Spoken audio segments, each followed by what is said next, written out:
Buhay ang salita ng Diyos, ganap nitong natatalos, tanang ating niloloob. Hallelujah,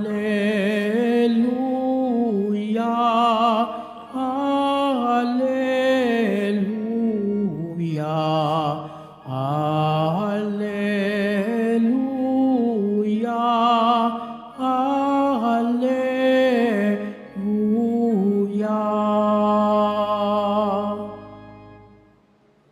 Sumainyo ang Panginoon, At sumayo rin. ang mabuting balita ng Panginoon ayon kay San Mateo. Papuri sa iyo, Panginoon. Noong panahong iyon, sinabi ni Jesus sa kanyang mga alagad ang talinhagang ito. Ang paghahari ng Diyos ay katulad nito. Lumabas ng umagang-umaga ang may-ari ng ubasan upang humanap ng mga manggagawa. Nang magkasundo na sila sa upa na 1 denaryo maghapon, sila'y punapunta niya sa kaniyang ubasan. Lumabas siyang muli ng mag-iikasyam ng umaga at nakakita siya ng iba pang tatayo-tayo lamang sa liwasang bayan. Sinabi niya sa kanila, "Pumaroon doon kayo at magtrabaho sa aking ubasan at bibigyan ko kayo ng karampatang upa." At pumaroon nga sila. Lumabas na naman siya ng mag-iikalabindalawa ng tanghali at ng mag-iikatlo ng hapon. At gayon din ang ginawa niya. Nang mag-iikalima ng hapon, siya'y lumabas uli at nakakita pa ng mga ibang wala ring ginagawa. Sinabi niya sa kanila, "Bakit kayo tatayo-tayo lang? Dito, sa buong maghapon, wala pong magbigay sa amin ng trabaho eh." Sagot nila. At sinabi niya, "Kung gayon, pumaroon kayo at gumawa sa aking ubasan." Pagtatakip silim, sinabi ng may-ari ng ubasan sa kanyang katiwala, "Tawagin mo na ang mga manggagawa at sila'y upahan. Magmula sa huli hanggang sa buong nagtrabaho." Ang mga nagsimula ng mag-iikalima ng hapon ay tumanggap ng tig-1 denaryo. At nang dumapit ang mga nauna, inakala nilang tatanggap sila ng higit doon. Ngunit ang bawat isa'y tumanggap din ng 1 denaryo. Pagkatanggap nito, nagreklamo sila sa may-ari ng ubasan. Sabi nila, "1 oras lang pong gumawa ang mga huling dumating samantalang maghapon kaming nagpagal at nagtiis ng nakapapasong init ng araw. Bakit naman po ninyo pinapare-pareho ang upa sa amin?" At sinabi niya sa isa sa kanilang kaibigan, "Hindi kita dinadaya. Hindi ba't nagkasundo tayo sa 1 denaryo? Kunin mo ang ganang iyo at umalis ka na. Maano kung ibig kong upahan ang nahuli ng tulad ng upa ko sa iyo? Wala ba akong karapatang gawin ang aking maibigan sa ari-arian ko? O naiinggit ka lang sa aking kabutihang loob? Kaya't ang nahuhuli ay mauuna at ang nauuna ay mahuhuli." Ang mabuting balita ng Panginoon. Pinupuri ka namin, Panginoong Hesukristo. Magsiupo ang lahat.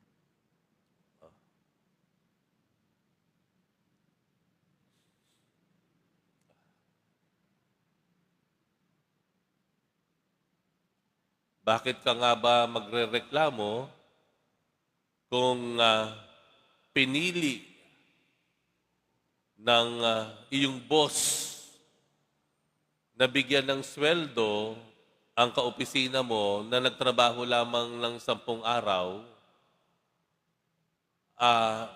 na halaga ng sweldo ay kaparehas ng sweldo mo na nagtrabaho marahil ng 26 na araw. Nakakagigil. Bakit pareho kami ng natanggap? Bakit pareho ang halaga na binigay sa amin? Mas mahaba yung aking pinagtrabaho kaysa sa mga ito.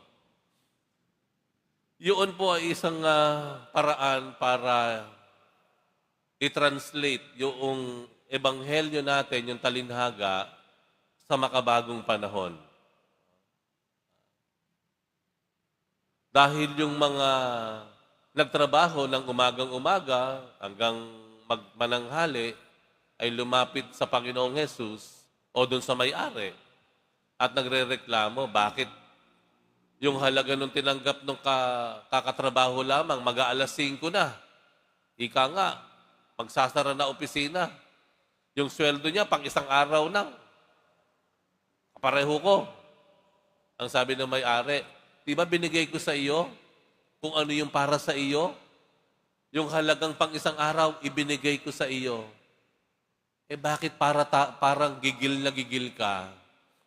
Dito sa tumanggap ng sweldong pang isang araw kahit siya ay nagtrabaho lamang ng ilang minuto o baka wala pang isang oras.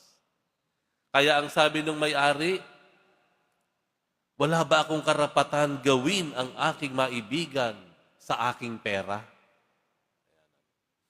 Ano po pinapakita dito? Pinapakita po rito ang dalawang level ng pakikitungo ng Diyos sa atin. Una, ang Diyos ay makikitungo sa atin ng buong katarungan. Fair. Patas ang Diyos sa atin. Ano ibig sabihin nun? Pag gumawa ka ng mabuti, ibibigay sa iyo ng Diyos mabuti. Kapag gumawa ka ng masama, mayroong nauukol na kaparusahan sa masama o sa kasamaan. Ito ang pinagtrabaho mo, pinagpaguran mo, bibiyaan ka ng Diyos kung ano yung akma sa pinagpaguran mo. Yaan ang Diyos na makatarungan. Yaan ang Diyos na patas, hindi nandadaya. We receive what we deserve. Sa kabilang banda, ang Diyos ay hindi lang makatarungan na Diyos.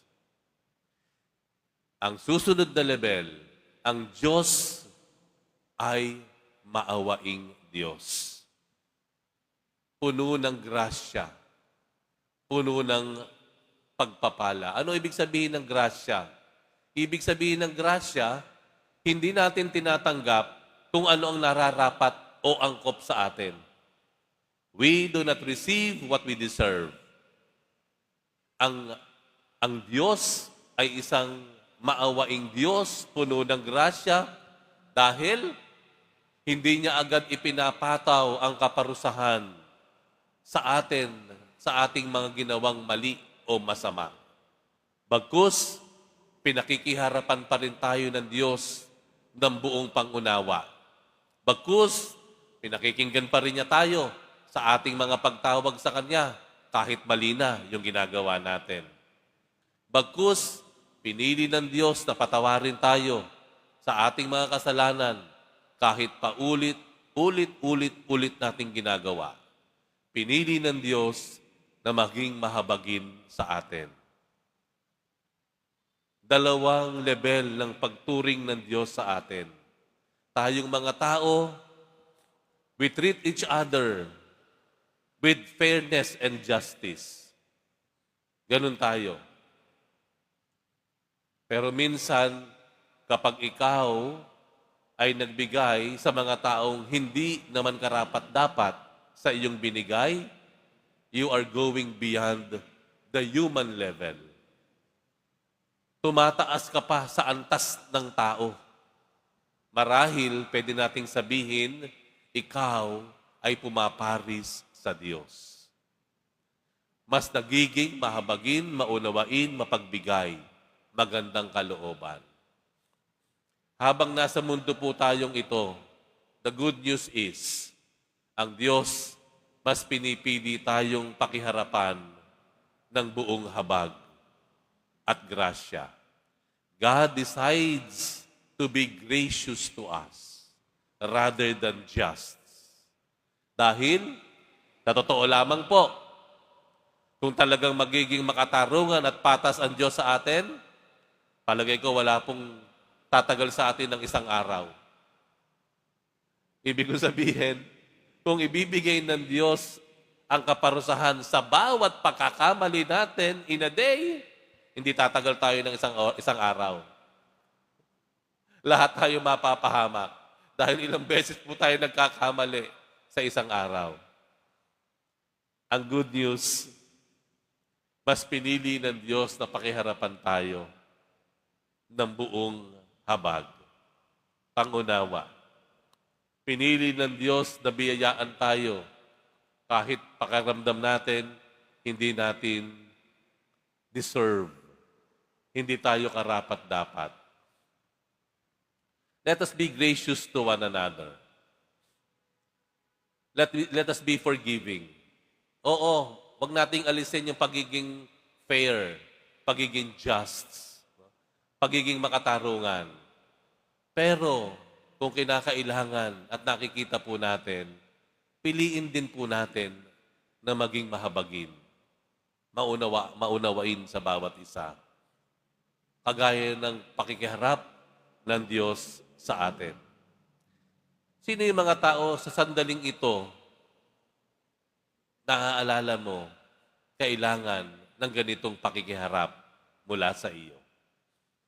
Sino yung mga tao na matagal nating tinitiis at piniling maging patas, pero sa sandaling ito baka tinuturo ng Diyos na pakiharapan natin ng buong pangunawa. Na tila sinasabi ng Diyos, patawarin mo na. Na sinasabi ng Diyos marahil sa iyo, pagbigyan mo na. Dahil ang Diyos, today, He decides to be gracious to us. Ganon din sana ang pakikitungo natin sa bawat isa.